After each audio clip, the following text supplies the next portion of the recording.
नमस्कार मित्रों। फसलों में पोषक तत्व का ज्ञान,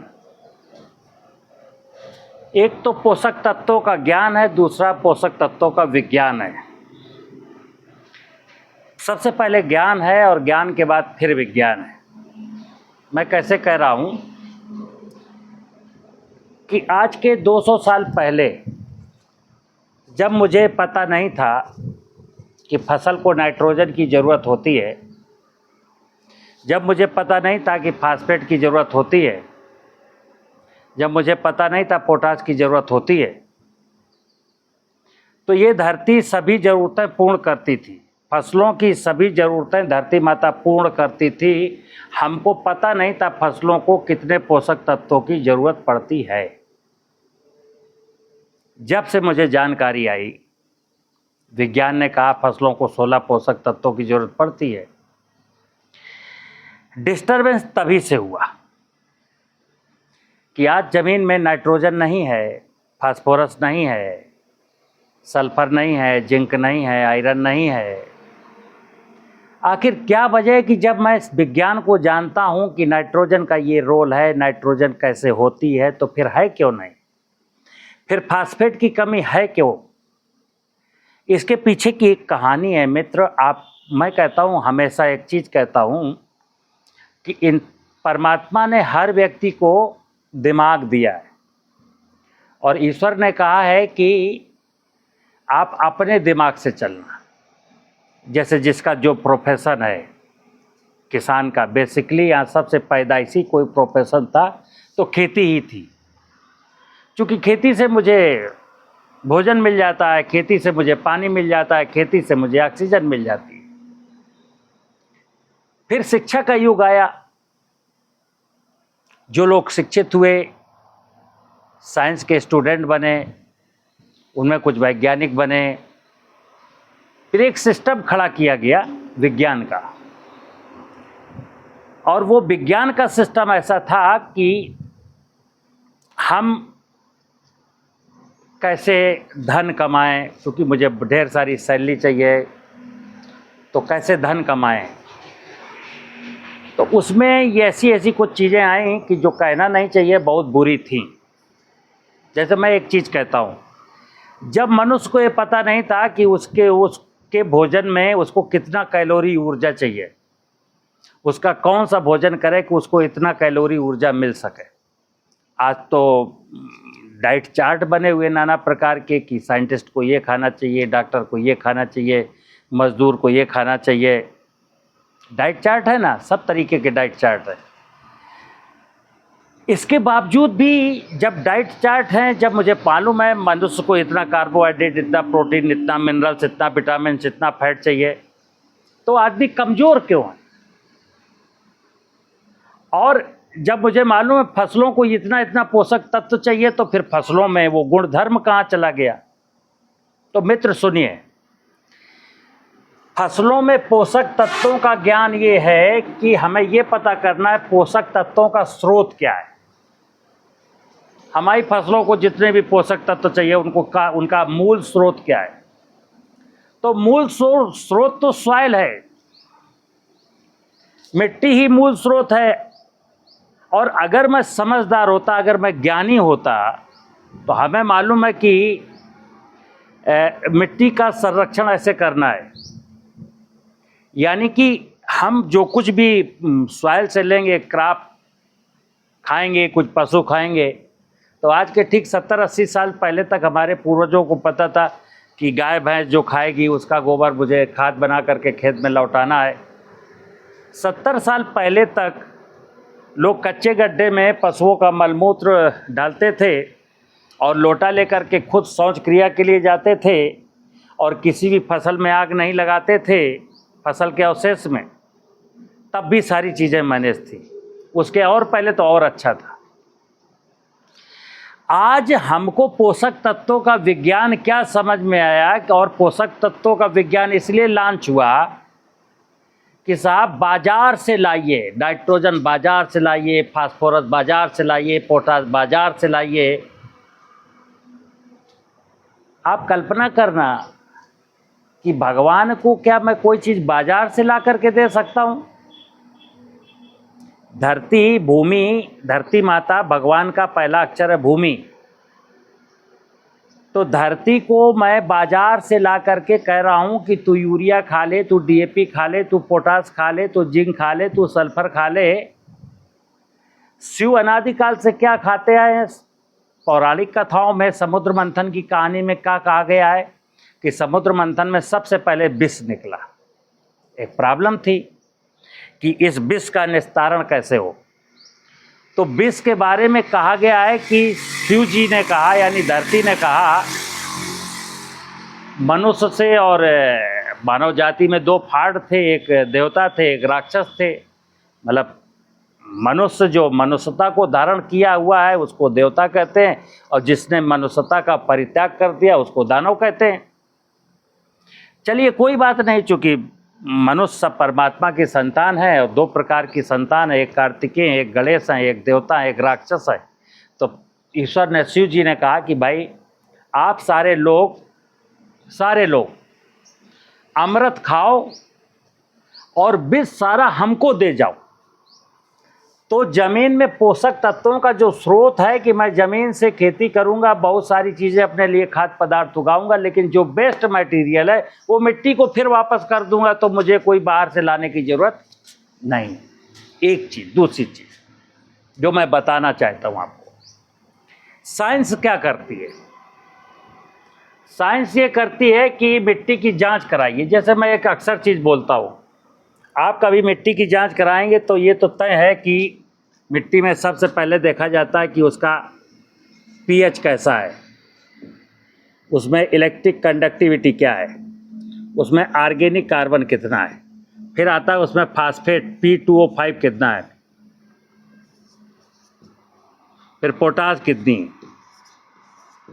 अब आपको यहीं पर बता रहा हूँ, कुछ लोग कहते हैं साहब मेरे खेत का पीएच बढ़ा हुआ है, कुछ को लोग कहते हैं मेरे खेत की इलेक्ट्रिक कंडक्टिविटी ठीक नहीं है, कुछ लोग कहते हैं मेरे खेत में ऑर्गेनिक कार्बन कम है, कुछ लोग कहते हैं मेरे खेत में फास्फेट कम है। और जब मिट्टी की जांच होती है तो नो डाउट, अब ये ऑर्गेनिक कार्बन जो 1% होना चाहिए मिनिमम, वो आज एवरेज रूप से ज़मीन में देश की भूमियों में 0.3% निकल रहा है। फास्फेट के लिए जब हम चलते हैं तो फास्फेट 1 हेक्टेयर सॉइल में 60 kg इसकी अवेलेबिलिटी होनी चाहिए, लेकिन आज 4.5 किलो जांच में पाया जाता है। पोटास जमीन में 250 kg होना चाहिए और 240, 210, 270, 310 इतना निकलता है।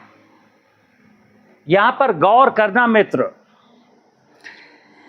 वैज्ञानिक लोग कहते हैं कि जो फास्फेट जो डीएपी के रूप में हम देते हैं, जब हम किसी गेहूं की फसल में 60 kg फास्फेट को रिकमेंड करते हैं और किसान 60 kg फास्फेट डालता है खेत में, धान में भी 60 किलो डालता है, गेहूं में भी 60 किलो डालता है, हम ही कहते हैं, वैज्ञानिक भाषा में कहा जाता है कि जो फास्फेटिक उर्वरक मैं ज़मीन में डालता हूँ उसकी 30% मात्रा, मैक्सिमम 30% मात्रा क्रॉप यूज कर पाती है, शेष मात्रा वहीं अघुलनशील अवस्था में बदल जाती है।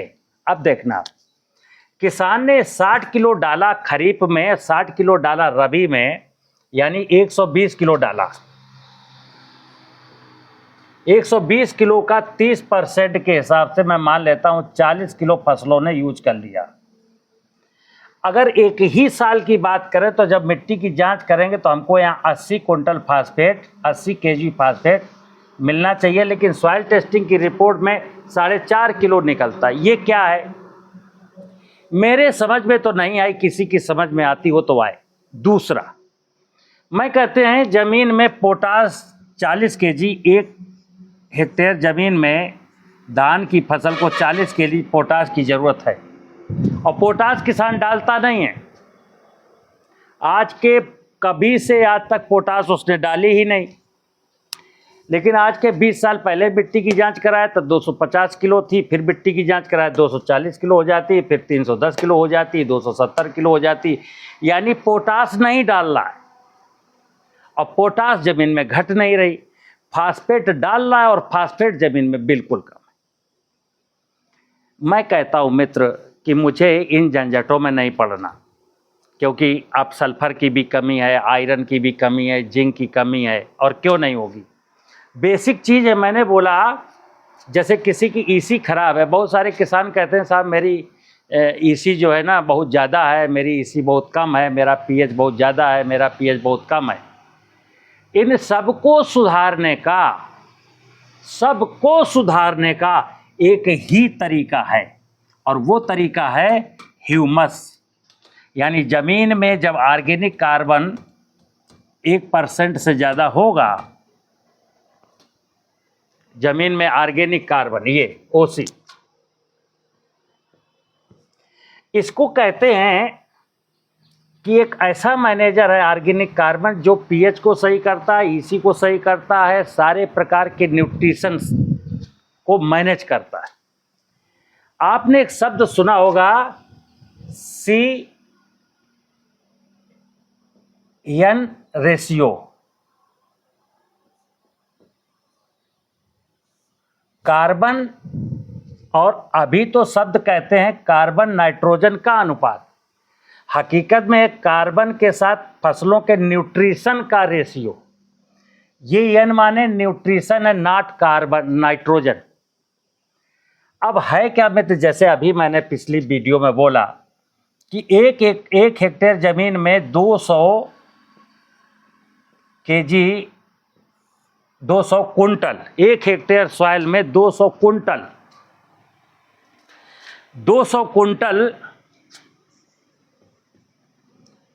कार्बन होना चाहिए। 200 कुंटल अगर कार्बन है और यहाँ पर बेनिफिशियल माइक्रोब्स नष्ट नहीं हुए हैं या मैंने इनाकुलेट कर दिया है, तो 200 कुंटल ऑर्गेनिक कार्बन में से 20 कुंटल न्यूट्रिशन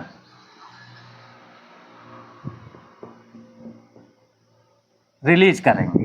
20 कुंटल बहुत होता है। 20 कुंटल साल भर में न्यूट्रिशन मिलेगा। आपको पता है कोई भी फसल अपनी बढ़वार के लिए 5% न्यूट्रिशन सॉइल से लेती है, दैन 95% वो जलवायु से कार्बन, हाइड्रोजन और ऑक्सीजन लेकर के वो अपने शरीर का निर्माण करती है। कितना चाहिए? केवल 5%। अब देखना आप, सॉइल में अगर हमारा 20 कुंटल न्यूट्रिशन पर एनम देने की कैपेसिटी है और मेरा क्रॉप का मैनेजमेंट ग्रो करने का अच्छा तरीका आता है, तो आप समझ सकते हैं कि 20 कुंटल न्यूट्रिशन मुझे सॉइल से मिल जाएगा और 95% के हिसाब से अगर कैलकुलेट करते हैं तो फसलों के उत्पादन में कोई कमी नहीं आने वाली, बल्कि आज जो उत्पादन हो रहा है उससे भी कई गुना ज़्यादा हो सकता है। जब मैं ऐसी बातें करता हूँ ना नेचुरल फार्मिंग की, बहुत सारे लोग क्रिटिसाइज करते हैं कि अरे प्राकृतिक खेती करेगा तो किसान मर जाएगा, फिर से देश 1950 के दशक में पहुँच जाएगा। क्यों पहुँच जाएगा? क्यों? अगर आप सॉइल को इन्हेंस नहीं करेंगे, सॉइल में ह्यूमस की मात्रा को नहीं बढ़ाएंगे और ज़बरदस्ती कहेंगे अगर यूरिया डीएपी नहीं डाली जाएगी तो उत्पादन गिर जाएगा, तो बिल्कुल गिर जाएगा। क्यों नहीं गिरेगा? चूँकि यहाँ पर जब मैं 0.3% रखना चाहता हूँ कि हमारे खेत में 200 कुंटल की बजाय केवल 60 कुंटल अगर कार्बन है तो उससे केवल 6 कुंटल रिलीज हो रहा है न्यूट्रिशन, इस कंडीशन पर हमारा प्रोडक्शन गिरेगा। तो मैं अक्सर बोलता हूं कि प्राकृतिक खेती में हमको सॉइल में ह्यूमस की मात्रा को, जीवांश कार्बन की मात्रा को रिच करना है। और ये सिंपल सा फार्मूला है कि आज देश में बहुत फसलें पैदा हो रही हैं और जो फसलों का वेस्ट है मलमूत्र के रूप में और फसलों के अवशेष के रूप में, अगर हम उसको मैनेज करना जान जाए, इंसान अगर उसको मैनेज कर ले, यानी कोई भी जो डिकम्पोज होने वाली वस्तु है उसको धरती में लौटा दे तो सब कुछ ठीक हो सकता है।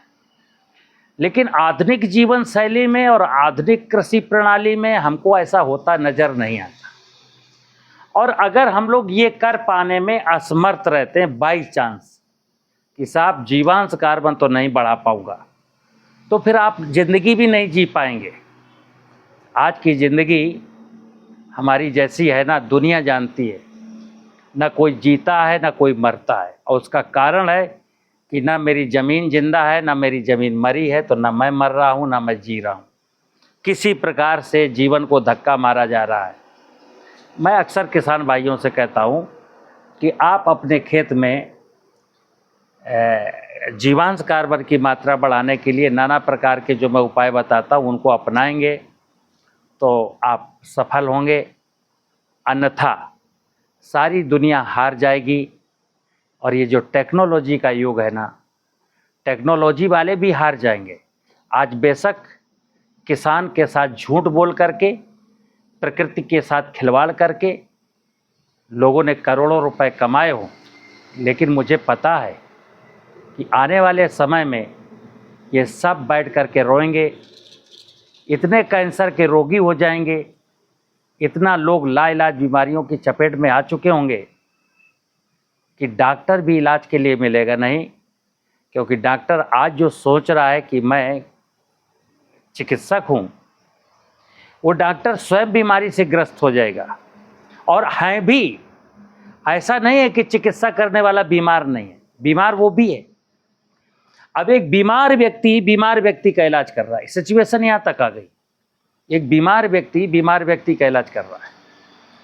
क्योंकि मित्र, मैं कहता हूँ धरती मेरी माँ है। हर समस्या का समाधान है जमीन में ऑर्गेनिक कार्बन की वैल्यू को बढ़ा देना। समस्या चाहे बेरोजगारी की हो, समस्या चाहे आपसी विचारों की मतभेदों की हो, समस्या चाहे फूड ग्रेन की हो, समस्या चाहे कंटामिनेटेड ड्रिंकिंग वाटर की हो, हर समस्या का समाधान है कि सॉइल रिच होगी, धरती माता मजबूत होगी तो इंसान मजबूत हो जाएगा। क्योंकि हर वस्तु तो मुझको धरती से मिलती है। सारा खाद्य पदार्थ धरती देती है, सारा पानी धरती देती है, ऑक्सीजन मुझको धरती में खड़े हुए पेड़ों से मिलता है। धरती के साथ इस तरीके का लापरवाही जो हम लोग कर रहे हैं, सब लोग मिल करके कर रहे हैं। ये लापरवाही हम तो जी लिए 60 साल के हो गए, और जो 50 साल की उम्र में हैं वो सब लोग, ये मान लीजिए कि आप लोग जी चुके।